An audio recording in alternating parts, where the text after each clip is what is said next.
घोषित किया और संविधान हत्या दिवस के तौर पर भारतीय जनता पार्टी ने 25 जून को यह मनाया। भारतीय जनता पार्टी ने इसे 50वीं वर्षगांठ नाम दिया और कहा कि देश इसे कभी नहीं भूलेगा। और कांग्रेस पार्टी ने जो यह किया, ऐसा लग रहा था कि लोकतंत्र को कांग्रेस पार्टी ने गिरफ्तार कर लिया। प्रधानमंत्री मोदी ने पोस्ट किया, अमित शाह ने स्पीच दी। दरअसल केंद्रीय गृह मंत्री अमित शाह ने त्यागराज स्टेडियम में संस्कृति मंत्रालय के एक कार्यक्रम में स्पीच दिया। इस प्रोग्राम में रेल मंत्री अश्विनी वैष्णव और गजेंद्र सिंह शेखावत भी शामिल हुए। 1975 में लागू किए गए आपातकाल की 50वीं वर्षगांठ के अवसर पर बीजेपी के कई नेताओं ने इमरजेंसी के दिनों को याद करते हुए कई तरह की बातें कही। प्रधानमंत्री नरेंद्र मोदी ने सोशल मीडिया पोस्ट में लिखा, आज भारत के लोकतांत्रिक इतिहास के सबसे काले अध्यायों में से एक आपातकाल लागू होने के 50 साल पूरे हो गए हैं।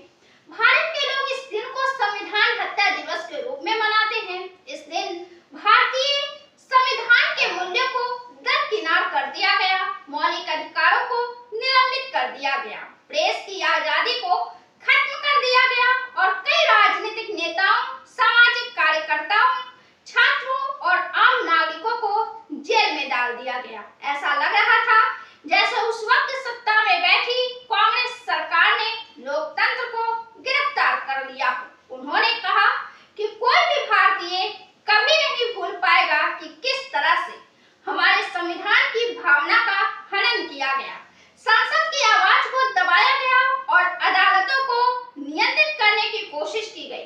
42वां संशोधन उनकी हरकतों का एक प्रमुख उदाहरण है। गरीबों, हाशियों पर पड़े लोगों, दलितों को खास तौर पर निशाना बनाया गया, यहाँ तक कि उनकी गरिमा का अपमान भी किया गया।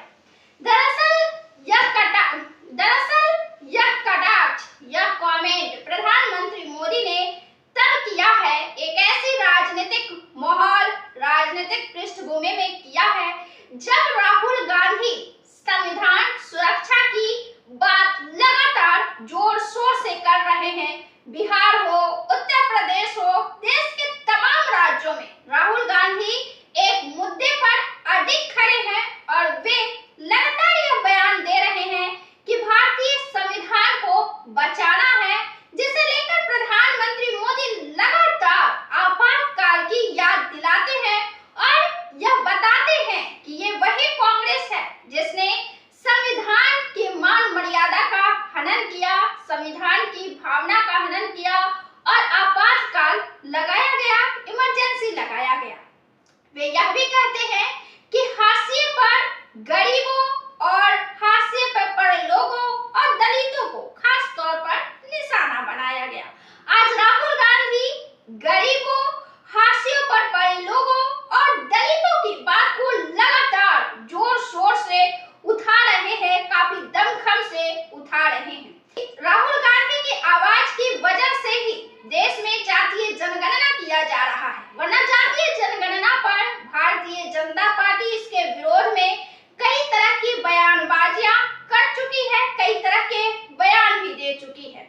फिलहाल जो देश में एक बड़ा मुद्दा उभरकर सामने आ रहा है, जहां कांग्रेस पार्टी और भारतीय जनता पार्टी दोनों आमने सामने हैं, वह है भाषा का विवाद। भाषा के विवाद पर दोनों पार्टियां आमने सामने हैं। कई राज्य की सरकारें भी भारतीय जनता पार्टी से सीधा मुकाबला करने को तैयार है और ये दक्षिण के राज्य हैं, जहां हिंदी भाषा लागू करने को लेकर दबाव डाला जा रहा है और यहाँ तक कि अंग्रेजी भाषा के खिलाफ एक माहौल बनाया जा रहा है। भारतीय जनता पार्टी के तरफ से एक बयान में अंग्रेजी भाषा को बुरा बताया जा रहा है और हिंदी भाषा की तारीफें की जा रही है, जिसमें राहुल गांधी ने भी प्रधानमंत्री और अमित शाह के दोनों की बातों को खारिज किया है और यह स्पष्ट किया है कि अंग्रेजी भाषा जकड़ती नहीं है बल्कि विस्तार देती है, पंख देती है।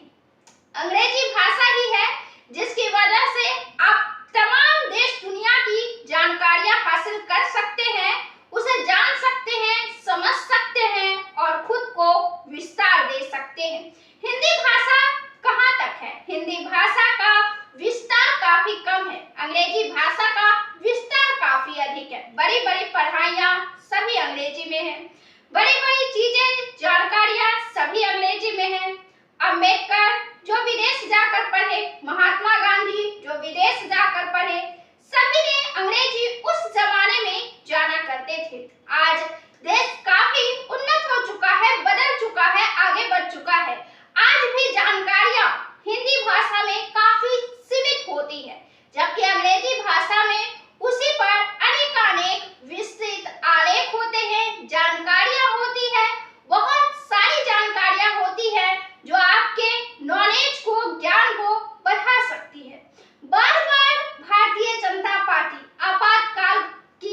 किया था। इंदिरा गांधी की इन गलतियों को देश उस समय ही माफ कर दिया था जब 1984 के आंकड़े आए थे चुनाव के, जब 1977 के रिजल्ट आए थे चुनाव के। अब जाकर तो काफी समय गुजर चुका है, 50 साल गुजर चुकी है आपातकाल के, और राहुल गांधी इन दिनों जिस तरीके से आगे बढ़ रहे हैं, जिस तरीके से दलितों का मुद्दा उठा रहे हैं, जिस तरीके से हाशिए पर पड़े लोगों का मुद्दा उठा रहे हैं, जनता